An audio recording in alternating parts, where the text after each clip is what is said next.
handling or understanding.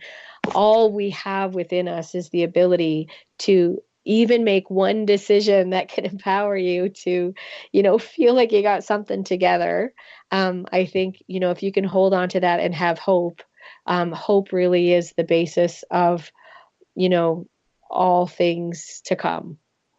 Well, it's just amazing, Paula. I mean, the more I hear about schizophrenia and so forth, people really don't know they have it for a very long period of time. There was no indication on your husband's part before that where any of that came out. Is that correct?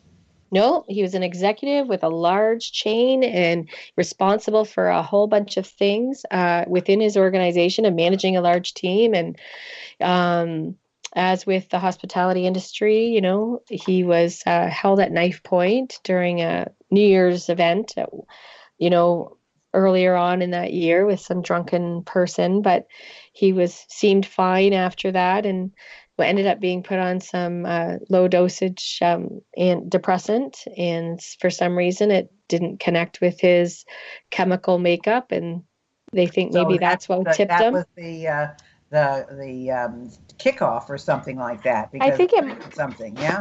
I think it might have started it, but he was 29, so it was very much in the late onset male. Very he was in that area of when it's common for schizophrenia to set into males, but there was no family history, nothing. So it was a complete shock. I grew up in a very blue collar family and very simple life and happy life. And so no one as a young woman and a young mom, no one within my um, realm, my network of family and friends, no one knew how to handle the situation.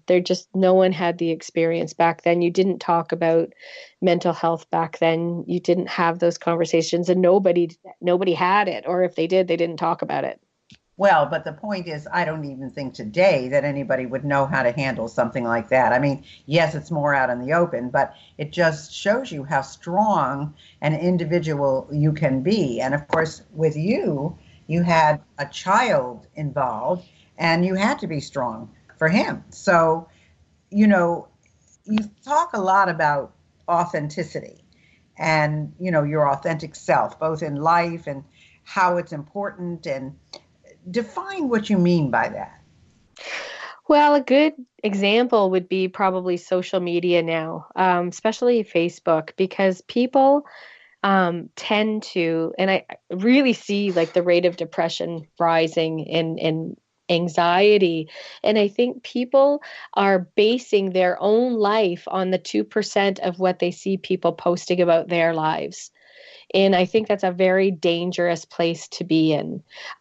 So I think there's real value in being okay with being vulnerable, being okay with being authentic with who you are, and saying, I'm not having a good day today. It's not a good day, and I need friends around me, or I need to have a conversation with somebody, and being willing to reach out to your network. One of the words I think I use a lot is the idea of being willing. If you want to move your life forward and it's not changing, I'm going to probably say it's because you're not doing anything, or you're not willing to take steps or make a change or even believe that things can be different. And no matter what you've gone through, and my husband works a lot with addictions and the homeless and very, very difficult marginalized communities. And the same thing, the ones that are willing and wanting to see a difference, it starts with being willing to maybe see one thing that could be different in a better way. Yeah, I mean, certainly that is a big part of it, and I think that, of course, I have to tell you my opinion on social media.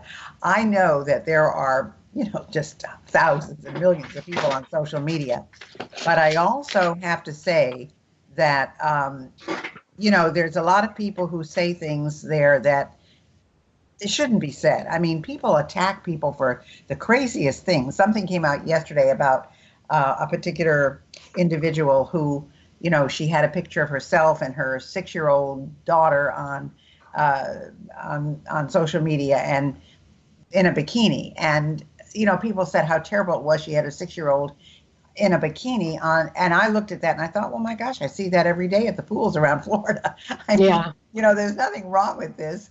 And believe me, it was not the bikinis I've seen on some of the kids. This was a pretty, straight-laced bikini. And who has the right to say something like that? I mean, she was posting it in good faith and good feelings to have a better impact of her family, and then people come and criticize her. I thought that was something else. And then, of course, like the United shouldn't dictate dress codes and keep people off the plane in their leggings, but that's their policy for people riding free. And people know that, and they should know that. So they didn't say you or I couldn't get on the plane wearing leggings. They said people who are riding free on a pass cannot. They have to represent the company, which is legitimate. So I think social media does as much harm as it does good. And I question a lot of the stuff that's on there. I know people don't like to hear that, but I truly believe there's a lot of stuff on there that shouldn't be there. So that's my own opinion. Yeah. But anyway, how can people get in touch with you, Paula? You've got this wonderful book, Bold Courage. I know your topics that you speak about are bold sales, bold leadership, bold communication. And you talk about the bold factor, striving for awesome, which we've talked about. So where can people find you? Well, can I just have one final thought, Of course, Gail? of course. I was just going to say back to the authentic thing that, for me, I kind of operate on, on the premise, my business, their business, and God's business. And the only thing that I have control over truly is my business. That's And, right.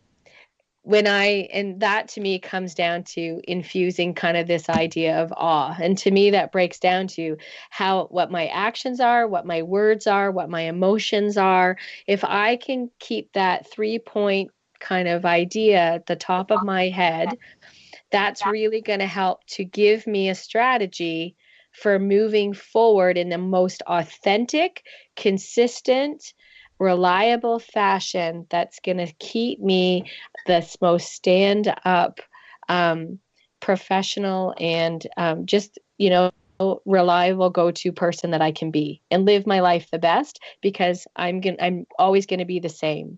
So if someone wants to get in touch with me, I just welcome them to come on and follow us with our Dream Big, Be Bold idea.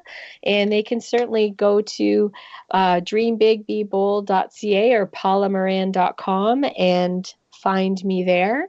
And, Gail, I think there's a whole lot of people in this world, yourself included.